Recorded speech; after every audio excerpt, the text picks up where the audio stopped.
Tinatawid, para daw po hindi sundan. Mas sabi, mas lapit din daw po sa bata. Pag sa bata kasi pakitain. Okay, wala kami mga itinatawid sa kabaan, pinapasa pa kabila. Ikaw, tinatawid ka ba? Hindi ko naniniwala dyan. Wala kayo sa lolo ko. Ang lolo ko, lumulundag pa. Madami pamahin, ano po lang nakinig. Nung nakakawag lang ako nakinig, so nabata yung tila mo na. Nung namatay, alala ko nung namatay ang papa ko. Uy, nalilimutan ko yung iba rin, nakapakaalala ako yung matatanda na nandun. Hindi ko tatapat yung mga ako sa lamin. Bawal tuluan ng luha.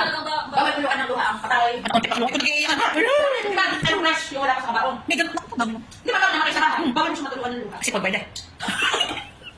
Bibigyan may luwal. Di ba naman ano sabihin mo? At saka daw, ano na sabi daw sa iyo na? Ano sabi na?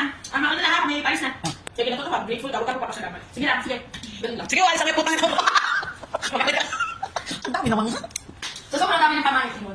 Nagpatanong ko lang doon sa matanda sa amin, pwede ka maligo? Bakit ba may pamahit ko sa pagligo? Hindi daw. Hindi, pwede naman. Tapos, bawal ako pumunta sa patay na kapula. O, Bawal na. bakit naman? Bakit ako masaya? Kasi ako pagtula. Parang ano, Paano kung birthday ko o Valentine's?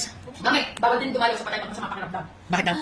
Alam mo, sabi- Ito po yung yung sakit ng patay. Hindi, ang sabi tayo kung bakit bawal itong dumalaw na ikuwento sa mga pakiramdam. Kasi pag nasa patay ka, ang daming tao, ang kakasakit ka lalo. Yun lang, yun. Ang daming mga matanda, hindi maaaring mag-explain ng maayos. Pero siguro mo sinabi yan. Yung bawal maligo. Pumasok. Pag may batal, ay kasi nga, ay kuya, nagbantay, bakit ka bang biligo? Tingnan mo siya. Yung ganun. Ano? Headset. Yung malaking yan. Anyways, ano basta? Bigyan mo na ng earphones. Bawal may hawak ang electronics pag ganun nagkikilig lang. Hindi ko may earphones. Ay, kinig na nun! Hindi. JBL ako yun mo. Hindi man, Ano connection ng kidlat sa electronic something? Bawal naman mag-cellphone pag ikaw ay ano. Sasabihin, kikidlat ko ah! Ang cellphone, bitawan! Pati nagtatanggal kami ng saksi ng TV. Paano mo nga nalaman ko kidlat? Schedule? Appointment? Pag nawala na, nakikita lang sa kung papa. tawag na hindi naman tatanggal ng mga saksak. Nagtatanggal kami, lalo na pag TV, masisira na sa TV. Malaki Marami yung pamahin. Mga ganyan pa ba? Hindi na pinaalam. Aba, nakikinig ko na alam Na-restrict yung ginagalaw ko tulad ng tubig lang, iinumin ko lang. Alam mo ano, itinapon niya. Kasi sabi ko, galing yan sa patay. Ba't binako mo? Mas mababaon. Tubig lang mo, yung pinagawa lang. Kanya hindi talaga mga hindi. Ang nga, dami-dami ko hindi sa bulsa. May kasama pang mani.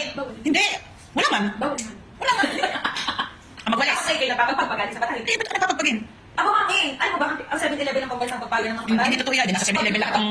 Nasa 7-Eleven lahat yung... Kasi nga multo, kasi Oh, hindi yeah. sasama. Kasi dami naman kung sa dami nyo naman bumisita, dami naman batuan noon. Aba, yung nakitili yung rapol yun. May una na sa 7-Eleven ang kaluluwa. Ano mga kahit na sino, pagka kami na pagkain ng patay, utang mo na sana tayo magpapagpag na pagpag kayo. Ito naman. Wala nga, yun na yung mga panirahin mo. Naniniwala ka. Naniniwala ka naman. Bakit yun hindi pala yung una, kailangan na gawa ko. Naniniwala ka naman sa bawal daw magwalis. Ay, hindi ko alam. Pinapagaling ka daw pag nagwawalis. Ay, hindi. Wala daw po may tatapos sa pinto. Saan? Gusto ko naman siya tatapon. Ako yung dadapatin na gano'n. Eh, paano walang pinto? Nasa labas? Ito sa po dadapatin na. Dami alam ng batang ito. Gen Z pa naman yun. Kadawalis dakot mo, kadawalis dakot. Hindi ko alam yung linisan, pero alam ko pag nakaalis na ibawa yung kabaong, ano na sa patay. Wala na